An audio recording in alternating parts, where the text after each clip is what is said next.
Alex అనే 19 ఏళ్ల కుర్రాన్ని చూపించడంతో మూవీ స్టార్ట్ అవుతుంది. ఏదో దొంగతనం కేసులో ఇరుక్కొని పోలీస్ వ్యాన్లో జైలుకి వెళ్తూ ఉంటాడు.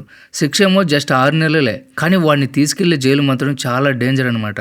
అక్కడ ఉండే పాత ఖైదీలు కొత్తగా ఎవరు వచ్చినా సరే వాళ్ళని ఫుల్గా ర్యాగింగ్ చేసి చాలా ఇబ్బంది పెడుతూ ఉంటారు. అందుకే అక్కడ 6 నెలలు ఉండడం అంటే మామూలు విషయం కాదు. తర్వాత జైలుకి రీచ్ అయిన తర్వాత గార్డ్స్ వాడిని ఫుల్గా చెకింగ్ చేసి లోపలికి తీసుకుని వెళ్తూ ఉంటారు. ఈలోపే చుట్టూ ఉన్న ప్రిజనర్స్ అందరూ కూడా అలెక్స్ వంక ఏదోలా చూస్తూ ఉంటారు. అది చూసి అలెక్స్కి ఫుల్గా భయం వేస్తూ ఉంటుంది. తర్వాత గార్డ్స్ వాడిని తన సెల్లో వేస్తారు. అక్కడ ఆల్రెడీ అలెక్స్ వయసు ఉన్న ఇంకొక కుర్రాడు ఉంటాడు. వాడు చాలా భయపడి మూలన కూర్చుని ఉంటాడు.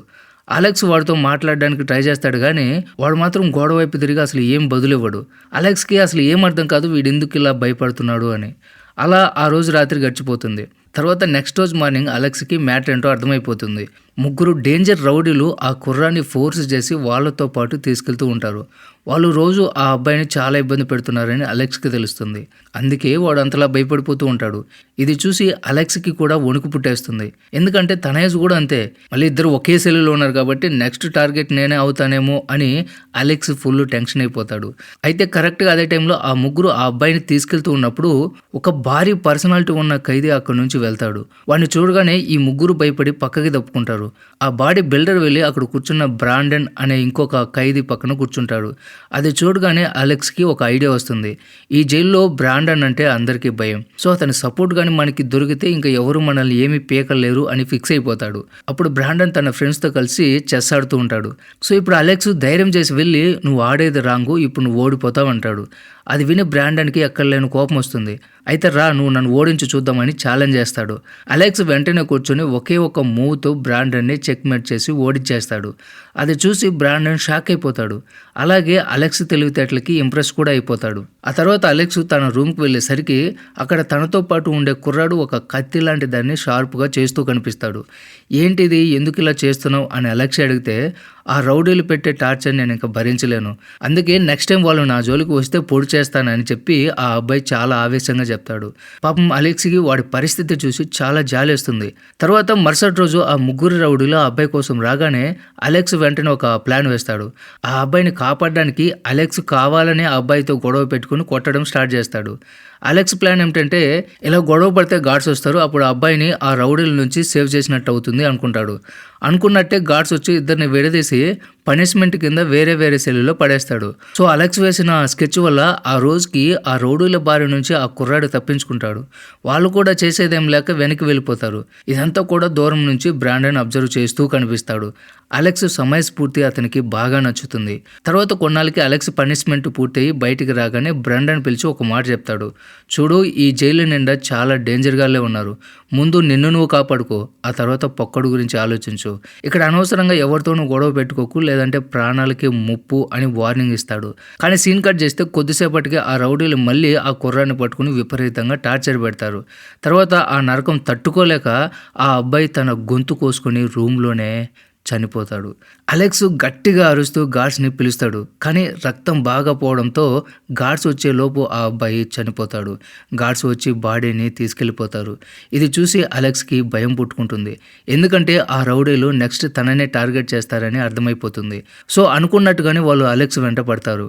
అలెక్స్ ఎలాగోలా తప్పించుకుని తన సెల్లులోకి వచ్చి ఒక టూత్ బ్రష్ని బాగా అరగదీసి ఆయుధంగా షార్ప్గా రెడీ చేసుకుంటారు. వాళ్ళు వస్తే అటాక్ చేద్దామని ఫిక్స్ అయిపోతాడు. తర్వాత కాసేపటికి అలెక్స్ వాష్రూమ్కి వెళ్తే అలెక్స్ ఒంటరిగా దొరికాడని ఆ 3 రౌడీలు వాడిని కార్నర్ చేస్తారు. ఇంకేముంది మొత్తం అయిపోయింది అనుకునే టైంలో కరెక్ట్గా బ్రాండన్ అక్కడికి ఎంట్రీ ఇస్తాడు. బ్రాండన్ని చూడగానే వాళ్ళు భయపడి తోక ముడుచుకొని పారిపోతారు. అప్పుడు బ్రాండన్ అలెక్స్ని తన రూమ్కి తీసుకెళ్లి, చూడు బాబు, ఆ టూత్ బ్రష్ పట్టుకుని నువ్వు వాళ్ళని ఏమీ పీకలేవు. అదే నేను నీకు అండగా ఉంటే నేను ఎవరు టచ్ కూడా చేయలేరు. కానీ నేను నిన్ను కాపాడాలంటే బదులుగా నువ్వు నాకు ఒక పని చేసి పెట్టాలి అని కండిషన్ పెడతాడు. ఇక్కడ అసలు విషయం ఏమిటంటే బ్రాండన్ జైలు నుంచి పారిపోవాలని ప్లాన్ చేస్తూ ఉంటాడు. దానికి అలెక్స్ సహాయం చేయాలి. నువ్వు 6 నెలల తర్వాత రిలీజ్ అయ్యాక బయటికి వెళ్ళి నా పెండింగ్ పని ఒకటి పూర్తి చేయాలని కండిషన్ పెడతాడు. ఆ తర్వాత బ్రాండన్ తన ఎస్కేప్ ప్లాన్ మొత్తం అలెక్స్కి వివరిస్తాడు. అది వినగానే అలెక్స్కి భయం వేస్తుంది. ఎందుకంటే అది చాలా రిస్క్తో కూడుకున్న పని. అలెక్స్ ఆలోచనలో పడతాడు. అప్పుడు బ్రాండన్, చూడు, ఈ రోజంటే కాపాడాను, కానీ ప్రతిరోజు నీ వెనక రాలేను కదా. నా మాట వింటే మాత్రం నీకు ఈ జైల్లో ఫుల్ సెక్యూరిటీ గ్యారంటీ అని చెప్తాడు. ప్రాణం మీదకి వచ్చింది కదా అని చెప్పి అలెక్స్ ఆ డీల్ని ఒప్పేసుకుంటాడు. తర్వాత మరుసటి రోజు మళ్ళీ ఆ రౌడీ బ్యాచ్ అలెక్స్ మీద పడతారు. బాత్రూంలో వాడిని కార్నర్ చేసి అటాక్ చేయబోతూ ఉంటే టైంకి బ్రండన్ తన గ్యాంగ్తో దిగిపోతాడు. ఈసారి బ్రండన్ మనుషులు ఆ రౌడీలని భయంకరంగా కొడతారు. బ్రండన్ ఆ రౌడీల లీడర్కి ఒక వార్నింగ్ ఇస్తాడు. ఇంకోసారి అలెక్స్ జోలికి వస్తే చంపేస్తా అని చెప్పేస్తాడు. కానీ వాడు మాత్రం బ్రండన్కి ఎదురు తిరుగుతాడు. అది చూసి బ్రండన్కి మండిపోతుంది. విని లేపేన్రా అని తన మనుషులకి ఆర్డర్ వేస్తాడు. వెంటనే బ్రండన్ మనుషులు వాడిని పట్టుకుని ఆ బిల్డింగ్ పై నుంచి కిందకి తోసేస్తారు. వాడు అక్కడికక్కడే చనిపోతాడు. ఈ సీన్ చూసి జైల్లో అందరికీ వణుకు పుడుతుంది. ఇంకా అప్పటి నుంచి అలెక్స్ వైపు చూడటానికి కూడా ఎవరూ ధైర్యం చేయరు. అలా రోజులు గడిచిపోతూ ఉంటాయి. ఫైనల్గా అలెక్స్ రిలీజ్ డేటు రానే వస్తుంది. జైలు నుంచి బయటకు రాగానే బ్రండన్ చెప్పిన ప్లాన్ ప్రకారం అలెక్స్ వెళ్ళి మార్క్స్ అనే ఒక గ్యాంగ్స్టర్ని కలుస్తాడు. బ్రండన్ ఇచ్చిన లెటర్ అతనికి ఇస్తాడు. అది చూడగానే మార్క్ ఒక సూట్ కేసు, ఒక ఇంటి తాళాలు అలెక్స్ చేతిలో పెడతాడు. అంతేకాకుండా జోస్ అనే తన మనిషిని అలెక్స్కి తోడుగా పంపిస్తాడు. ఎందుకో కానీ ఆ జోస్కి అలెక్స్ని చూస్తే అస్సలు పడదు. ఆ తర్వాత అలెక్స్ ఆ ఇంటికి వెళ్తాడు. అది సముద్రం ఒడ్డున ఉన్న ఒక భారీ లగ్జరీ ఇల్లు. లోపలికి వెళ్ళిన తర్వాత అలెక్స్ ఆ సూట్ కేసు తెరిచి చూస్తే అందులో ఒక ఫోను, బ్రండన్వి చాలా ఫేక్ పాస్వర్డ్లు, ఇంకా ఒక గన్ ఉంటాయి. అలెక్స్ అవన్నీ చూస్తూ ఉండగానే డోర్ నాక్ అవుతుంది. తలుపు తీస్తే అక్కడ నటాషా అనే అమ్మాయి ఉంటుంది. ఆమె లోపలికి వచ్చి అలెక్స్కి కొంత డబ్బు, ఇంకో ఫోన్ ఇస్తుంది. నాకు ఇవన్నీ ఎందుకు అని అలెక్స్ అడిగితే నువ్వు ఏం చేయాలో ఆ ఫోన్లో మెసేజ్ వస్తుంది, వెయిట్ చేయి అని చెప్పి వెళ్ళిపోతుంది. తర్వాత నెక్స్ట్ డే ప్లాన్ ప్రకారం అలెక్స్ ఒకరిని కలవడానికి వెళ్తాడు. వాడు అలెక్స్కి రకరకాలుగా డేంజర్ వెపన్స్ చూపిస్తాడు. అవన్నీ చూసి అలెక్స్ షాక్ అయిపోతాడు. తర్వాత వాడు అలెక్స్ని ఒక గ్రౌండ్కి తీసుకెళ్లి గన్ ఎలా కాల్చాలో ట్రైనింగ్ ఇస్తాడు.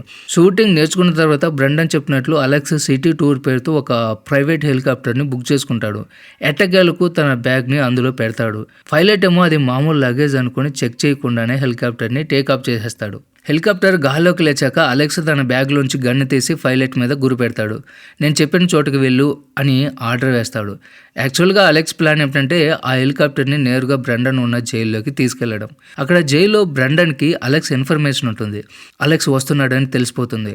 సో అతను రెడీగా ఉంటాడు. ప్లాన్ ప్రకారం బ్రండన్ కావాలనే తన పక్కనున్న ఖైదీతో గొడవ పడతాడు. అది ఆపడానికి గార్డ్స్ రాగానే బ్రండన్ టక్కున ఆ గార్డ్స్ గొంతు మీద కత్తి పెట్టి బెదిరిస్తాడు. అతన్ని లాక్కుంటూ గేట్ దగ్గరికి తీసుకెళ్లి అవతలి గార్డుతో డోర్ తీయకపోతే వీడిని చంపేస్తా అని బెదిరిస్తాడు. తన కొలిగ్గు చనిపోతాడని భయంతో ఆ గార్డు డోర్ తీసేస్తాడు. కరెక్ట్గా అదే టైంకి అలెక్స్ హెలికాప్టర్తో అక్కడ ల్యాండ్ అవుతాడు. గార్డ్స్ మీదకి ఫైరింగ్ స్టార్ట్ చేస్తాడు. ఆ టైంలో బ్రాండన్ తన టీంతో కలిసి హెలికాప్టర్ ఎక్కేస్తాడు. పైనుంచి గార్డ్స్ని కలుస్తూ వాళ్ళు అక్కడ నుంచి సక్సెస్ఫుల్గా ఎస్కేప్ అయిపోతారు.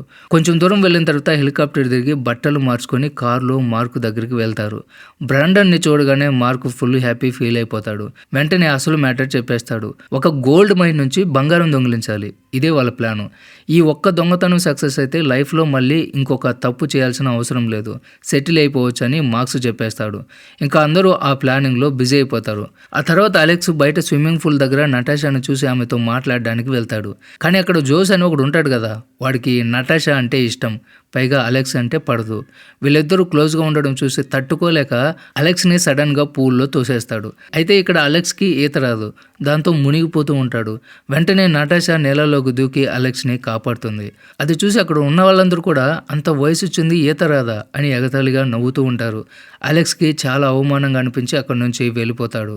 తర్వాత అలెక్స్ డల్గా రోడ్డు మీద నడుస్తూ వెళ్తూ ఉంటే నటాషా కారులో వచ్చి అతన్ని ఎక్కించుకుంటుంది. ఇద్దరు ఒక రెస్టారెంట్కి వెళ్తారు. అక్కడ భోజనం చేస్తూ చాలాసేపు మాట్లాడుకుంటారు. అలెక్స్కి మెల్లగా నటాషా మీద ఇష్టం పెరుగుతుంది. అప్పుడు నటాషా, చూడ్డానికి ఇంత మంచిగా ఉన్నావు, అసలు ఈ క్రిమినల్స్ మధ్యలో ఎలా ఇరుక్కున్నావు అని అడుగుతుంది. దానికి అలెక్స్, నేను పైకి మాత్రమే అమాయకంగా కనిపిస్తా, నన్ను తక్కువ అంచనా వెయ్యకు అని నవ్వుతూ చెప్తాడు. సరే నా విషయం పక్కన పెట్టు, నువ్వు చెప్పు, నువ్వెందుకు ఇవన్నీ చేస్తున్నావు అని అలెక్స్ అడుగుతాడు. నేను వేరే దేశం నుంచి వచ్చాను, నాకు డబ్బులు చాలా అవసరం, ఈ ఒక్క దొంగతనం పూర్తయితే ఆ డబ్బుతో ఈ దేశం వదిలి వెళ్ళిపోతాను అని నటాషా తన గతం చెప్తుంది. అలా వాళ్ళ మీటింగ్ అయిన తర్వాత రాత్రి అలెక్స్ ఇంటికి తిరిగి వస్తాడు. కానీ బ్రండన్కి కోపం వస్తుంది. నాకు చెప్పకుండా ఎక్కడికి వెళ్ళావు అని క్లాస్ పీకుతాడు. అంతేకాదు, నటాషాతో క్లోజ్గా ఉండడం వల్ల మన ప్లాన్ డిస్టర్బ్ అయిపోతుందని గట్టిగా వార్నింగ్ ఇస్తాడు. తర్వాత బ్రెండన్ అలెక్స్ని ఒక గోల్డ్ మైన్ దగ్గరికి తీసుకెళ్తాడు. మనం బంగారం దొంగతనం చేయబోయేది ఇక్కడే అని చూపిస్తాడు. నువ్వు ఆ బిల్డింగ్ లోపలికి వెళ్ళి ఎమర్జెన్సీ అలారం ఎవరు నొక్కకుండా చూసుకోవాలి, అది నీ బాధ్యత అని క్లియర్గా చెప్తాడు. తర్వాత బ్రెండన్ పాత ఫ్రెండ్ ఒకటి కలుస్తాడు. అతను కార్ రేసర్ అనమాట. దొంగతనం అయ్యాక ఫాస్ట్గా ఎస్కేప్ అవ్వాలంటే ఇలాంటి డ్రైవర్ అవసరమని అతన్ని టీంలో చేర్చుకుంటారు. తర్వాత టీం అంతా రెడీ అయిపోయిన తర్వాత బ్రెండన్ మ్యాప్ వేసి మరీ ప్లాన్ ఎక్స్ప్లెయిన్ చేస్తూ ఉంటాడు. అంతలో ఆ జోస్ గాడు మళ్ళీ అలెక్స్ని గెలుగుతాడు. ఈసారి అలెక్స్కి కోపం వచ్చి ఇద్దరు కొట్టుకుంటారు. బ్రెండన్ మధ్యలో వచ్చి ఇద్దరిని ఆపేస్తాడు. నువ్వు వెళ్ళి బయట గాలి పీల్చుకునిరా బాబు అని అలెక్స్ని పంపిస్తాడు. సో అలెక్స్ కోపంగా ఒక బార్కి వెళ్తాడు. అక్కడ నటాషా కూడా ఉంటుంది. అయితే ఇక్కడ బార్లో నటాషాను కొందరు ఏడిపిస్తూ ఉంటారు. అది చూడగానే అలెక్స్కి చిర్రెత్తుకొస్తుంది. వెంటనే గన్ను తీసి వాళ్ళని బెదిరించి తరిమి కొడతాడు. సో ఇక్కడ అలెక్స్ ధైర్యం చూసి నటాషా ఫిదా అయిపోతుంది. తర్వాత ఇద్దరు బీచ్కి వెళ్తారు. నటాషా సరదాగా సముద్రంలోకి దిగుతుంది. అలెక్స్ను కూడా రమ్మంటుంది. కానీ అలెక్స్ నాకు స్విమ్మింగ్ రాదు, నీళ్ళంటే భయం అని వెనక్కి తగ్గుతాడు. అప్పుడు నటాషా నీకు నా మీద నిజంగా ప్రేమ ఉంటే భయపడకు రా అని పిలుస్తుంది. ఆమె కోసం అలెక్స్ ధైర్యం చేసి నీళ్ళలోకి వెళ్తాడు. అక్కడ ఇద్దరు ఒకరినొకరు దగ్గరైపోతారు. తర్వాత నటాషా తన మెడలో చైన్ తీసి అలెక్స్కి ఇస్తుంది. ఇది నీకు గుడ్ లక్ తెస్తుంది, ఈ మిషన్లో నీకేం కాకూడదు అని అంటుంది. దానికి అలెక్స్ నాకేం కాదులే, ఈ దొంగతనం అయిపోయిన తర్వాత మనం ఎక్కడికైనా దూరంగా వెళ్ళిపోదామని ప్రామిస్ చేస్తాడు. తర్వాత ఫైనల్గా రాబరీ చేయాల్సిన రోజు రానే వస్తుంది. అందరూ కూడా సెక్యూరిటీ గార్డ్స్ డ్రెస్సులు వేసుకుంటారు. అక్కడ పనిచేసే వాళ్ళకు డౌట్ రాకుండా ఈ ప్లాన్ అనమాట.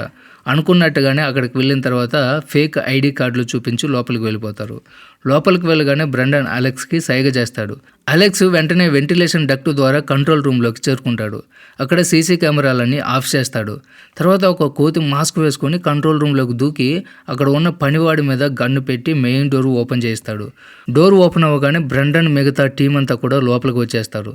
రాగానే అక్కడ ఉన్న గార్డ్స్ని పనివాళ్ళని అందరినీ ఒక మూలన కూర్చోబెట్టి కంట్రోల్లోకి తీసుకుంటారు. ఇప్పుడు బ్రెండన్ వాళ్ళతో మాకు బంగారం మాత్రమే కావాలి, అది దొరికితే మిమ్మల్ని ఏమీ చేయకుండా వెళ్ళిపోతామని చెప్తాడు. తర్వాత బ్రెండన్ ఆ జోస్ గారితో నేను బంగారం కరిగించే పని చూసుకుంటా, నువ్వు వీళ్ళని ఒక కంట కనిపెడుతూ ఉండు అని చెప్తాడు. ఆ జోస్ గాడు మార్క్ మనిషి కదా, బ్రెండన్ ఆర్డర్ చేసేసరికి వాడికి ఇంకా ఈగో హట్ అయిపోతుంది. పైగా తిక్కలోడు ఊరికే సరదాగా అక్కడ ఉన్న ఒక పనివాడి కాలు మీద గన్నుతో కాలుస్తాడు. ఎందుకురా కాల్చేవని బ్రెండన్ అడిగితే ఏం లేదు జస్ట్ ఫన్ కోసం అని వెకిలిగా సమాధానం చెప్తాడు. అది విని బ్రెండన్కి మండిపోయి వాడు మొహం పగలు కొడతాడు. దాంతో వాడు దెబ్బకి కింద పడిపోతాడు. ఆ తర్వాత ఒక వర్కర్ని పెట్టి బంగారం కరిగిస్తాడు. కాసేపటికి 3 పెద్ద బంగారు ప్లేట్లు రెడీ అయిపోతాయి. వాటిని చల్లార్చి బ్యాగుల్లోకి సర్దుకుంటారు. ఇంకా పని అయిపోయింది బయటపడదాం అనుకునే టైంకి బయట చూస్తే బిల్డింగ్ మొత్తం పోలీసులు చుట్టుముట్టేసి ఉంటారు. అది చూడగానే అందరికీ గుండె ఆగిపోయినంత పని అయిపోతుంది. ఇంకా దొరికిపోయాం రా బాబు అనుకుంటారు. కానీ బ్రెండన్ ఆ టైంలో కూడా బుర్రవాడి తన ఫ్రెండ్స్ అందరినీ అక్కడ ఉన్న పని వాళ్ళ డ్రెస్సులు వేసుకోమంటాడు. అలా డ్రెస్సులు వేసుకుని కొంతమంది పని వాళ్ళని పట్టుకుని గ్రూప్గా బయటకు వస్తారు. అందరూ ఒకేలా ఉండేసరికి ఎవరు దొంగో ఎవరు పని వాళ్ళో పోలీసులకు అర్థం కాదు. అదే ఛాన్స్ అని బ్రెండన్ గ్యాంగ్ పోలీసుల మీద కాల్పులు మొదలు పెడతారు. ఇంతలో బ్రెండన్ ఫ్రెండ్ రేసర్ ఉన్నాడు కదా, వాడు స్పోర్ట్స్ కార్ వేసుకుని ఫుల్ స్పీడ్లో అక్కడికి వస్తాడు. టకటక అందరూ కారు ఎక్కేసి వెళ్ళిపోతారు. కానీ పోలీసులు ఊరుకుంటారా, చేస్తూ వీళ్ళ మీద కాల్పులు జరుపుతారు. ఆ గోళలో బ్రెండన్ ఫ్రెండ్ ఒకడికి బుల్లెట్ తగిలి చనిపోతాడు. అయినా సరే పోలీసులు వదలరు. చివరికి ఆ డ్రైవర్ తన స్కిల్స్ చూపించి పోలీస్ వ్యాన్ని యాక్సిడెంట్ అయ్యేలా చేసి వాళ్ళని డైవర్ట్ చేస్తాడు. అలా సిటీ బయటకు వచ్చిన తర్వాత ఆ కారు ఒక ట్రక్లో దాచేసి సేఫ్ ప్లేస్కి వెళ్ళిపోతారు. అక్కడ మార్క్ వీళ్ళ కోసం వెయిట్ చేస్తూ ఉంటాడు. బ్రెండన్ బంగారం అంతా మార్క్కి ఇచ్చేస్తాడు. ఎందుకంటే దాన్ని అమ్మే బాధ్యత అతనిదే. ఆ డబ్బుని అందరికీ పంచాలి. కానీ బంగారం చేతికి రాగానే మార్క్ ప్రవర్తన మారిపోతుంది. జోస్ గారిని ఎందుకు కొట్టావు అని కోపంగా అడుగుతాడు. మనం సైలెంట్గా పని కానివ్వాలి, వాడు అనవసరంగా కాల్పులు జరిపి పోలీసులను అటాక్ చేశాడు, అందుకే కొట్టా అని బ్రెండన్ చెప్తాడు. అది విని మార్కు ఏం మాట్లాడకుండా బంగారం తీసుకుని వెళ్ళిపోతాడు. ఇంకో పక్క నటాషా లగేజ్ సర్దుకొని పారిపోవడానికి రెడీగా ఉంటుంది. ఇంతలో సడన్గా డోర్ నాక్ అవుతుంది. తీస్తే మార్క్ మనిషి ఒకడు వస్తాడు. నువ్వు పారిపోతున్నావని మార్క్కి తెలుసు, నిన్ను చంపేయమన్నాడు అని చెప్పి ఆమె మీద అటాక్ చేస్తాడు. నటాషా ఎలాగోలా వాడి నుంచి తప్పించుకుని పారిపోతుంది. వెంటనే అలెక్స్కి కాల్ చేసి విషయం మొత్తం చెప్పేస్తుంది. మార్కు మనల్ని మోసం చేశాడు, బంగారం అంతా వాడే ఉంచుకొని మనందరినీ చంపేయాలనుకుంటున్నాడు. ఇప్పటికే పోలీసులకి మన అడ్రస్ ఇచ్చేశాడు, నువ్వు ఇంటికి వెళ్ళకు అని వార్నింగ్ ఇస్తుంది. అలెక్స్ వెంటనే ఈ విషయం బ్రెండన్కి చెప్తాడు. బ్రెండన్ తన ఇంటికి కొంచెం దూరంలోనే కారు ఆపేస్తాడు. చూస్తే అప్పటికే పోలీసులు ఇల్లు మొత్తం చుట్టుముట్టేసి ఉంటారు. సరిగ్గా అదే టైంలో పోలీస్ వ్యాన్లు వచ్చి బ్రెండన్ ఇంటిని చుట్టుముడతాయి. నటాషా కరెక్ట్ టైంకి ఇన్ఫర్మేషన్ ఇవ్వడంతో వీళ్ళు త్రుటిలో తప్పించుకుంటారు. అప్పుడే బ్రెండన్కి కోపం వచ్చి మార్క్కి ఫోన్ చేస్తాడు. ఎందుకురా ఇలా చేసావని అడిగితే మార్కు చాలా పొగరుగా, నేనెవరో నీకు తెలీదు, బంగారం అంతా నా దగ్గరే ఉంది, నువ్వు నన్నేం పీకలేవని చెప్పి ఫోన్ పెట్టేస్తాడు. అది విని బ్రెండన్కి పిచ్చ కోపం వస్తుంది. వెంటనే వెళ్ళి నటాషాని కలుస్తారు. వీళ్ళిద్దరూ కలిసి మార్కు దగ్గర నుంచి తమ వాటా బంగారం ఎలా లాక్కోవాలా అని ఆలోచిస్తారు. మార్కు ఆ బంగారాన్ని ఎక్కడ అమ్మబోతున్నాడో బ్రెండన్కి ఒక క్లూ దొరుకుతుంది. వాడు డీల్ చేసే చోటుకి వెళ్ళి బంగారం దొంగిలించాలి అని డిసైడ్ అవుతాడు. కానీ ఆ పని చేయాలంటే డబ్బు కావాలి కదా. అందుకే బ్రెండన్ అలెక్స్ని తీసుకుని ఒక శ్మశానానికి వెళ్తాడు. అందులో ఒక సమాధి తవ్వి అందులో దాచిన ఒక బ్యాగ్ తీస్తాడు. అందులో బోలెడంత డబ్బు ఉంటుంది. ఈ డబ్బుతో మనం మెల్బోర్న్ వెళ్దాం, మార్క్ అక్కడికి వస్తున్నాడు అని చెప్తాడు. ముగ్గురు కలిసి మెల్బోర్న్ వెళ్తారు. అక్కడ ఒక బార్లో కూర్చొని టీవీ చూస్తుంటే న్యూస్లో వీళ్ళిద్దరు ఫోటోలు వస్తాయి. గోల్డ్ రాబరీ చేసింది వీళ్ళే అని వస్తుంది. కానీ ఆశ్చర్యం ఏమిటంటే జోస్ ఫోటో మాత్రం అందులో ఉండదు. ఇది చూసి బ్రెండన్కి క్లారిటీ వస్తుంది. ఇదంతా మార్క్ ప్లానే. జోస్ని పోలీసులకి దొరకకుండా కాపాడాడు అని అర్థమవుతుంది. తర్వాత బ్రెండన్ తనకి తెలిసిన ఒకడికి డబ్బులు ఇచ్చి మార్క్ ఎక్కడున్నాడో అడ్రస్ కనుక్కుంటాడు. అంతలో నటాషా బయట నుంచి వీళ్ళ కోసం భోజనం తీసుకుని వస్తూ ఉంటుంది. ఆమెకి తెలియకుండానే ఎవడో ఒకడు ఆమెని ఫాలో అవుతూ ఉంటాడు. నటాషా రూమ్ దగ్గరికి వచ్చేసరికి బ్రెండన్ అలెక్స్తో సీరియస్గా మాట్లాడుతూ ఉంటాడు. నువ్వు ఆ అమ్మాయికి దూరంగా ఉండు, తన వల్ల నీకు ఏకాగ్రత దెబ్బతింటుంది, ఆమెకి డబ్బులు ఇచ్చి పంపించేసే అని బ్రెండన్ అంటాడు. ఆ మాట వినగానే నటాషా హట్ అయిపోయి కోపంగా వెనక్కి వెళ్ళిపోతుంది. ఆమె వెళ్ళడం అలెక్స్ చూస్తాడు. వెంటనే పరిగెట్టుకుంటూ వెళ్ళి ఆమెను ఆపుతాడు. నటాషా ఏమో మీ ఇద్దరు నన్ను మోసం చేస్తున్నారు అని అరుస్తుంది. కానీ అలెక్స్ ఆమెని గట్టిగా పట్టుకుని, నువ్వు విన్నది నిజం కాదు, నా మనసులో అలాంటి ఉద్దేశమే లేదు, చనిపోయేదాకా నేను నీతోనే ఉంటాను అని మాటిస్తాడు. దాంతో ఆమె కూల్ అయిపోతుంది. ఇంకోవైపు హోటల్ రూమ్లో బ్రెండన్ ఒకడే ఉంటాడు. ఇంతకుముందు నటాషాని ఫాలో అయిన ఆ వ్యక్తి రూమ్లోకి వచ్చి బ్రెండన్ మీద గన్ను పెడతాడు. నిన్ను చంపడానికి మార్కు నన్ను పంపించాడు అని చెప్తాడు. దానికి బ్రెండన్ తెలివిగా, వాడు నీకు ఎంత ఇస్తాడో దానికి డబ్బులు ఇస్తా, నువ్వు నాతో చేతులు కలుపు అని ఆఫర్ ఇస్తాడు. అంతేకాదు మార్క్ దగ్గర ఉన్న బంగారం గురించి, తమ ప్లాన్ గురించి మొత్తం వివరిస్తాడు.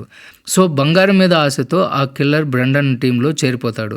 మార్క్ డీల్ ఎక్కడ చేస్తున్నాడో లొకేషన్ బ్రెండన్కి చెప్పేస్తాడు. తర్వాత మరుసటి రోజు బ్రెండన్ టీం అంతా కలిసి ఆ స్పాట్కి వెళ్తారు. కానీ అక్కడ ట్విస్ట్ ఏమిటంటే మార్క్ రాకుండా తనకి బదులుగా జోస్ని పంపిస్తాడు. అది చూడగానే బ్రెండన్ వాళ్ళ మీద అటాక్ మొదలు పెడతాడు. కాసేపు భీకర గొడవ జరిగిన తర్వాత జోస్ గాడి మనుషులందరూ చనిపోతారు. జోస్ మాత్రం బ్రెండన్ చేతికి బతికుండగానే చిక్కుతాడు. వాళ్ళని లాక్కెళ్ళి తమ సీక్రెట్ ప్లేస్లో బంధిస్తారు. బంగారం ఎక్కడ దాచావో అని గట్టిగా అడుగుతాడు. కానీ వాడు అస్సలు నోరు విప్పడు. ఎంత కొట్టినా చెప్పకపోయేసరికి బ్రెండన్కి మండిపోయి వాడిని ఒక డీప్ ఫ్రీజర్లో పడేసి లాక్ చేస్తాడు. ఒక గంట సేపు ఆ చలిలో ఉండేసరికి వాడి పొగరు మొత్తం దిగిపోతుంది. బయటికి తీయగానే గజగజ వణుకుతూ బంగారం ఉన్న అడ్రస్ చెప్పేస్తాడు. వెంటనే వెళ్ళి ఆ బంగారాన్ని స్వాధీనం చేసుకుంటారు. కానీ ఇక్కడ సమస్య ఉంది. మార్క్ గాడు బ్రతుకుంటే వీళ్ళని వదలడు కదా. అందుకే బ్రెండన్ అలెక్స్ నేరుగా మార్క్ దగ్గరికి వెళ్తారు. వీళ్ళని చూడగానే మార్క్కి భయం పుట్టుకుంటుంది. వాడు తేరుకొని రివర్స్ అటాక్ చేసేలోపు బ్రెండన్ వాడిని కాల్చి పడేస్తాడు. మార్క్ని చంపేశాక వీళ్ళు ఒక హోటల్కి వెళ్ళి ఆ బంగారం ఉన్న సూట్ కేసుని తమ రూమ్లో బెడ్ కింద జాగ్రత్తగా దాస్తారు. అయితే పోలీసులు సిటీ మొత్తం జల్లెడ పడుతున్నారని తెలిసి ఒక బోట్ ఎక్కి అక్కడ నుంచి పారిపోవాలని చూస్తారు. బోటు సముద్రం మధ్యలోకి రాగానే బ్రెండన్ తన అసలు రంగు బయట పెడతాడు. సడన్గా అలెక్స్ మీద గన్ను పెట్టి, మర్యాదగా బోటు దిగిపో, బంగారం నా చేతికి చిక్కింది, ఇంకా నీతో నాకేం పని లేదని ద్రోహం చేస్తాడు. అప్పుడు అలెక్స్ ఏమాత్రం భయపడకుండా ఒక నవ్వు నవ్వి, ఏ బంగారం, అసలు ఆ సూట్ కేసు తెరిచి చూసావా నువ్వు అని అడుగుతాడు. ఆ మాటకి బ్రెండన్కి డౌట్ వచ్చి పరుగున లోపలికి వెళ్ళి పెట్టి తెరిచి చూస్తాడు. చూస్తే అందులో బంగారం ఉండదు. బరువు కోసం ఇనుప ప్లేట్లు పెట్టి ఉంటారు. ఇది చూసి బ్రెండన్కి ఫ్యూజులు ఎగిరిపోతాయి. కోపంతో ఊగిపోతూ బయటకు వచ్చి అలెక్స్ మీద గన్ను పెడతాడు. ఎలా చేసే విధంతా అని అరిస్తే అలెక్స్ చాలా కూల్గా చెప్తాడు, మనం మార్కుని చంపడానికి వెళ్ళాం కదా, అప్పుడు నేను మన హోటల్ రూమ్ కీని నటాషాకి ఇచ్చాను. మనం వచ్చేలోపు ఆమె వచ్చి బెడ్ కింద ఉన్న బంగారం తీసుకుని ఈ ఇనుప ముక్కలు పెట్టి వెళ్ళిపోయింది అని ట్విస్ట్ రివీల్ చేస్తాడు. వెంటనే అలెక్స్ తన ఫోన్ని బ్రెండన్కి ఇస్తాడు. లైన్లో నటాషా ఉంటుంది. నా దగ్గర బంగారం ఉంది, అలెక్స్కి ఏమైనా జరిగిందో పోలీసులకు ఫోన్ చేసి నేను పట్టిస్తాను అని వార్నింగ్ ఇస్తుంది. ఆ మాట వినగానే బ్రెండన్కి పిచ్చ కోపం వచ్చి కోపంలో బ్రెండన్ అలెక్స్ని నేలలోకి తోసేస్తాడు. కానీ వెంటనే అతనికి టక్కును గుర్తొస్తుంది అలెక్స్కి ఈత రాదు కదా అని. వెంటనే అలెక్స్ని నేలలో నుంచి బయటికి లాగి బోట్ మీదకి చేరుస్తాడు. బ్రెండన్కి ఆశ్చర్యం వేస్తుంది. బంగారం అంతా నీ దగ్గర ఉంది కదా, కావాలంటే నువ్వు మొత్తం నొక్కేసి పారిపోయి ఉండొచ్చు కదా, ఎందుకు చేయలేదు అని అడుగుతాడు. దానికి అలెక్స్, నువ్వు జైల్లో నాకు చాలా హెల్ప్ చేసావు, అందుకే నేను నిన్ను మోసం చేయదలుచుకోలేదు. నీ వాటా బంగారం నీకు పక్కాగా అందుతుందిలే అని మాటిస్తాడు. అలా బ్రెండన్ని అక్కడే వదిలేసి అలెక్స్ ఒక చిన్న బోట్ వేసుకుని ఒడ్డుకు వచ్చేస్తాడు. అక్కడ నటాషా కలుసుకుని హ్యాపీగా ఫీల్ అవుతుంది. ఇంకా బ్రెండన్ సంగతి ఏమిటంటే అతను బట్టలు ఉతుకోవడానికి ఒక లాండ్రీ షాప్కి వెళ్తాడు. అక్కడ పనిచేసే ఒక ఆవిడ పేపర్లో బ్రెండన్ ఫోటో చూస్తుంది. గోల్డ్ రాబరీ కేసులో ఇతనే దొంగ అని గుర్తుపట్టి వెంటనే పోలీసులకు సమాచారం ఇస్తుంది. పోలీసులు వచ్చి బ్రెండన్ని అరెస్ట్ చేసి తీసుకుని మళ్ళీ జైల్లో వేస్తారు. కొన్ని రోజుల తర్వాత జైల్లో ఉన్న బ్రెండన్కి అలెక్స్ దగ్గర నుంచి ఒక లెటర్ వస్తుంది. అందులో నీ వాటా బంగారం మనం డబ్బులు తీసుకున్నామే అదే శ్మశానంలో పాతి పెట్టాను, ఎప్పుడైనా వెళ్ళి తీసుకో అని రాసుంటుంది. ఆ లెటర్తో పాటు ఒక ఫోటో కూడా పంపిస్తాడు. అందులో నటాషా ప్రెగ్నెంట్గా ఉంటుంది. అంటే అలెక్స్ నటాషా పెళ్లి చేసుకుని సెటిల్ అయిపోయారనమాట. అది చూసి బ్రెండన్ ముఖంలో చిరునవ్వు వస్తుంది. ఈ సీన్తోనే మూవీ ఎండ్ అవుతుంది. సో ఇది ఫ్రెండ్స్ ఇవాళ video. Don't forget subscribe. Thanks for watching.